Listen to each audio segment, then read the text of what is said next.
Olá, estudantes da terceira série do ensino médio. Nesse vídeo vamos fazer uma retomada dos nossos conteúdos desse trimestre.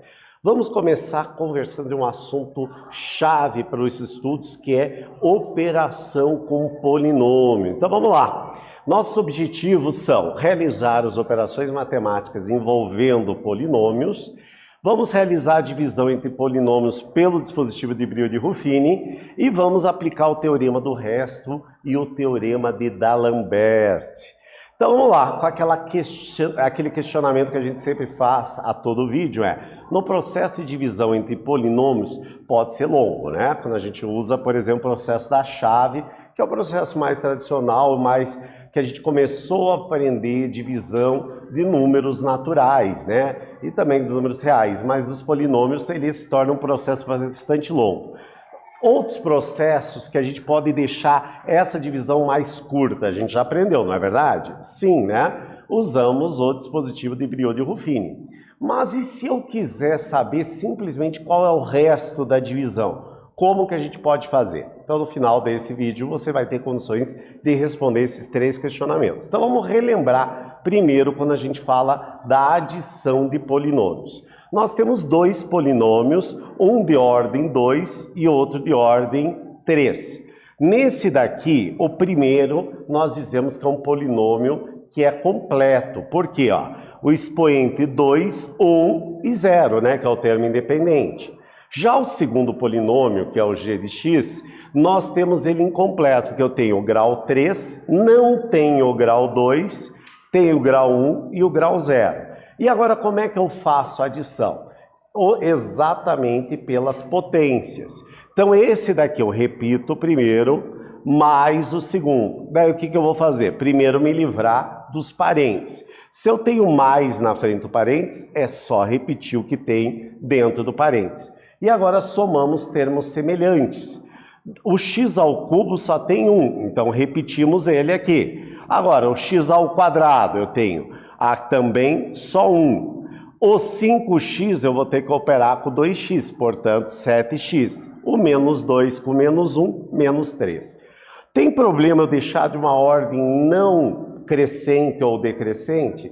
Basicamente não, porém é mais usual ou deixar ele na ordem crescente, ou seja, começando pelo termo independente e aumentando o expoente, ou como é mais comum, primeiro deixar o de maior expoente e depois ir reduzindo até o termo independente. Quando a gente faz a subtração, é a mesma coisa, tem os dois polinômios, repito o primeiro polinômio, menos o segundo polinômio. Agora aqui temos que ter bastante atenção com a regra de sinal, porque esse menos na frente do parênteses vai fazer o quê? Que eu tenha que trocar os sinais dos todos os valores que tem ali. No caso, nesse caso, nós temos 3, o 5x ao quadrado estava positivo, passa negativo. 9x negativo passa a ser positivo. Menos 8 passa a ser mais 8. E de novo vamos somar os termos semelhantes, o x ao quadrado com x ao quadrado, x com x, termo independente com termo independente, ficando com menos 8x ao quadrado mais 19x mais 2. E a multiplicação, aqui a gente tem que tomar alguns cuidados. Se eu tenho um monômio por um polinômio, tranquilo, como esse caso aqui, é só aplicar distributivamente todos os valores. O 3x vai multiplicar para o primeiro, o 3x com o segundo termo e o 3x com o terceiro. Agora, se eu tiver um polinômio por outro, um binômio por um polinômio, de novo eu vou ter que fazer a distributiva. Só que daí o que eu tenho que fazer? Primeiro com todos os termos do segundo, o segundo com todos os termos do segundo fator. E se for 3 termos, a mesma ideia. Aqui eu tenho com 2 termos, um binômio com outro binômio. Então, o que eu vou fazer? O primeiro com o primeiro com o segundo com o primeiro e o segundo com o segundo. Nesse caso, daí somando os termos semelhantes, ficamos com 15x ao cubo mais 6x menos 5x ao quadrado menos 2. Aqui não está organizado, o ideal é deixar o x ao quadrado aqui na frente, para deixar na ordem crescente. Bem, já relembramos a adição, subtração e multiplicação. Agora nós vamos fazer um exercício exatamente aplicando esse conceito. Vamos dar uma olhadinha aqui, ó. Determine em função de x a altura do paralelepípedo abaixo, sabendo que o seu volume é representado pelo polinômio 2x ao cubo mais 16x mais 4x. Tranquilo? Então vamos olhar aqui, ó. Temos que esta aresta aqui, ela vale 3x mais 1. Temos essa segunda aresta aqui, que é 2x mais h. E não temos a altura desse paralelepípedo que está sendo chamado de h. Tranquilo? Então, o que nós queremos? Quando é o paralelepípedo, o que a gente tem que lembrar? Volume, a área da base, vezes a altura. A área da base, esse vezes esse outro valor. Vezes a altura vai dar o volume. Tranquilo? O que eu quero saber? Exatamente em função de h, o volume. O volume já foi dado aqui. Então, volume é a área da base vezes a altura. O volume a gente já tem, é só isolar o h, que vai ficar em função de x. Vou dar um tempinho para vocês resolverem e já voltamos a conferir.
Então, galera, tranquilo esse exercício? Tenho certeza que sim. Vocês viram que cada vez mais, uma coisa que eu já falo para vocês há muito tempo, que o conhecimento matemático ele não é uma gavetinha. A gente sempre vai aplicando um conceito no outro. Veja que agora nós estamos trabalhando polinômio, o objetivo maior era exatamente descobrir o produto entre polinômios, mas a gente está usando exatamente o conceito do quê? De volume de um paralelepípedo. Então a gente está juntando conhecimentos. Isso que é o interessante, porque quanto mais conteúdos a gente junta, maior a aplicabilidade do que a gente está trabalhando. Então vamos lá. Então relembrando, eu tenho como as arestas aqui do nosso polinômio 3x mais 1 e 2x mais 2 e a altura h. Para nós acharmos a área da base, eu vou fazer esse produto vezes esse. Vezes a altura vai dar o volume. Então, o volume é a altura que multiplica um dos lados da base vezes o outro lado da base. Então, aqui eu tenho um polinômio por outro polinômio. Então, eu vou fazer aquela distributiva. Primeiro pelo primeiro, primeiro pelo segundo, segundo pelo primeiro e segundo pelo segundo. Fazendo essa operação, veio 6x ao quadrado mais 8x mais 2. Que multiplica a altura. Porém, nós já temos esse valor do volume, que é exatamente o px, que é 12x ao cubo mais 16x ao quadrado mais 4x. Agora a gente vai fazer a igualdade. Substituímos isso no lugar do v, que é o volume, e o que a gente acabou de chegar à expressão h, que multiplica 6x ao quadrado mais 8x mais 2, é a igualdade. O que nós queremos saber quando foi a pergunta? Nós queremos saber a função em relação a x da altura. Então eu vou isolar o h. Então isolei o h, esse fator que está multiplicando, ele vai passar dividindo. Ficamos então que h deu 12x ao cubo mais 16x ao quadrado mais 4x dividido por 6x ao quadrado mais 8x mais 2. Daí eu disse, nossa, e agora? O que eu faço? Isso que eu sempre digo, para aquela galera que vai, por exemplo, na área de engenharia, essa parte vai ter que estar muito bem para vocês irem na universidade bem. Então, o que eu vou fazer? Uma divisão de polinômios para ver o que eu posso simplificar. Porque dessa maneira, num vestibular, no Enem, não vai estar dessa maneira, vai estar na parte simplificada. Então, o que a gente vai fazer? Um primeiro método longo. O que eu pego? Eu pego como dividendo 12x ao cubo mais 16x ao quadrado mais 4 dividido por 6x ao quadrado mais 8x mais 2. Como é que é o método da chave? Eu vou multiplicar aqui o quociente por um valor que multiplicado pelo primeiro, vou eliminar o primeiro termo daqui. Então, ó, 2x vezes 6x ao quadrado vai ser 6 vezes 2, 12. Sinal trocado do dispositivo. X vezes x ao quadrado, x ao cubo. Então, 12x ao cubo negativo. 2x vezes 8x, 16x ao quadrado. Com menos dispositivo, menos 16x ao quadrado.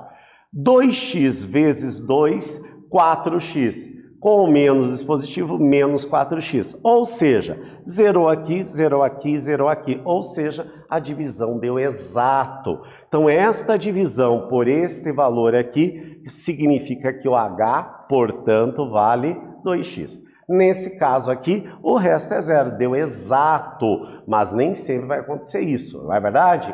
Então tá, vamos usar esse conceito para quando o resto não é zero ou quando a gente quer saber esse resto. Vamos falar do teorema do resto. Primeiro vamos fazer a leitura dele. O resto da divisão de um polinômio px por um binômio x menos a é o próprio valor numérico do polinômio para o x igual a a, que indicamos por PA. Vamos traduzir isso, gente? Parece que está grego na primeira vez que a gente lê, mas a gente precisa treinar essa leitura exatamente para a compreensão. Então eu tenho um polinômio, qualquer que seja o polinômio, dividido por um binômio, por exemplo, x menos 2, por exemplo. Então, qual seria o valor de x para nós? Nesse caso, x menos 2 vai ser, se eu igualar a zero e isolar o x vai ser o próprio 2 que estava no lugar do a. O x é 2. Este 2, se eu colocar ele no lugar do x do polinômio, eu vou ter o valor do resto. Basicamente é isso. Vou mudar aqui o slide só para a gente ir naquele primeiro slide. Ó. Digamos, ó, este valor aqui, eu encontrei lá que o x é 2. É só eu substituir o 2 aqui, eu vou encontrar que o p de 2, nesse caso, vai ser 0. Já que eu sei, né, que a gente acabou de resolver aqui, o resto é 0. Isto que é o teorema do resto. Tranquilo? Esclarecemos. Veja que 3 linhazinhas vai facilitar muito a nossa vida. Vocês não são muito fãs de teorema, de axioma, mas esses teoremas facilitam muito em muitas resoluções. Tem muitos locais, dependendo do local onde vocês vão fazer vestibular, que eles colocam esses teoremas para vocês dizerem se é verdadeiro ou falso aquela afirmação. O teorema de D'Alembert é muito interessante. Vamos de novo naquele mesmo esquema. Primeiro vamos lê-lo e depois vamos esmiuçar o que quer dizer ele. A divisão de um polinômio px por um binômio x menos a é exata se e somente se p de a é igual a 0. Vamos lá então? Então, nesse caso, vamos com aquele mesmo exemplo que eu dei. Se o x menos 2, então, portanto, o a vale 2. Se eu substituir no polinômio, no lugar do x, o 2, o resto vai ser 0. Então, por exemplo, voltando lá ao nosso exemplo aqui, então aqui, se eu dividir ele por x menos 2, naquele caso, significa que o resto daria 0 nesse caso. Não é esse exatamente o caso, mas para vocês terem uma ideia do que a gente vai fazer. Bem, a gente viu pelo método da chave, que eu chamo o método mais longo, mas às vezes eu preciso utilizá-lo. Mas a gente já estudou em vídeos anteriores o dispositivo de Brioli-Ruffini, que é muito usado, por exemplo, quando eu tenho uma equação de terceiro grau e eu sei que uma das raízes eu conheço e eu quero baixar o grau desta equação. Então eu uso o dispositivo de Brioli-Ruffini, que vai facilitar. Se eu baixar para o segundo grau, a equação do segundo grau é fácil de resolver. Nós podemos usar, por exemplo, a fórmula de Bhaskara e achamos as outras duas raízes facilmente. Vamos relembrar como é que é a montagem do dispositivo de Brioli-Ruffini. Então aqui a raiz do divisor, que eu já conheço, né? Por exemplo, x menos 2 lá do binômio. Eu sei que o 2 é uma raiz, então essa raiz seria colocada aqui. Aqui eu vou colocar os dividendos. Lembram lá no início do vídeo que eu falei para quando um polinômio é completo, que quer dizer, ele tem ao cubo, depois o quadrado, depois 1 e 0, que seria o termo independente. Aqui nós vamos colocar os coeficientes de cada um dos x elevado a n. Aqui eu vou colocar o termo independente. Aqui o que der aqui vai ser o resto e aqui vai ser o valor do quociente que nós vamos encontrar. Então vamos lá. Vamos aplicar agora os dois teoremas que a gente viu, o teorema do resto e o teorema de D'Alembert, exatamente para a gente determinar o resto. Tudo bem? Dados os polinômios px, que é x ao cubo menos 11x ao quadrado mais 6, e qx, que é x mais 2, determinar o resto da divisão de x ao quadrado menos 8x é menos 11x ao quadrado mais 6, dividido por x mais 2. Ou seja, estou fazendo px dividido por qx. Eu quero utilizar o teorema de D'Alembert e o dispositivo de Brioli-Ruffini para encontrar o resto, nas duas maneiras para vocês fazerem. Vou dar um tempinho para vocês resolverem e já voltamos conferir e ver se ficou alguma dúvida para vocês e tirar essa dúvida se for possível.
Então, pessoal, aqui resolver pelo teorema do resto, o que significa? Nós temos como quociente x mais 2, então, portanto, qual que é o valor de A que torna x mais 2 igual a zero? Então, portanto, o valor de A é menos 2. Então, resolvemos aqui que é menos 2. Agora, nós vamos substituir no lugar do x do polinômio, que é esse daqui, substituindo o menos 2, encontramos que o resto é menos 46, fazendo as operações básicas. Tranquilo. Agora, pelo dispositivo de Breuil-Ruffini, primeiro, mesma coisa, o binômio lá, o x vale menos 2, então esse seria a nossa raiz. Os coeficientes do dividendo, 1, que seria do x ao cubo, menos 11 do x ao quadrado, não temos x, então vai ser 0, e o 6, que seria o nosso termo independente. Ou seja, baixamos aqui, multiplicamos por esse menos 2 e somamos com esse daqui, menos 2 menos 11, menos 13. Menos 13 vezes menos 2, 26, mais 0, 26. 26 vezes menos 2, 52 mais 6, portanto o resto, 46 negativo. Nós já sabíamos isso da letra A, era só para a gente treinar das duas maneiras se eu precisasse determinar o resto de uma divisão de polinômios. Hoje a gente trabalhou exatamente as operações básicas com polinômios e como a gente pode resolver essas operações com teoremas. E eu espero que vocês tenham gostado do vídeo de hoje e até breve.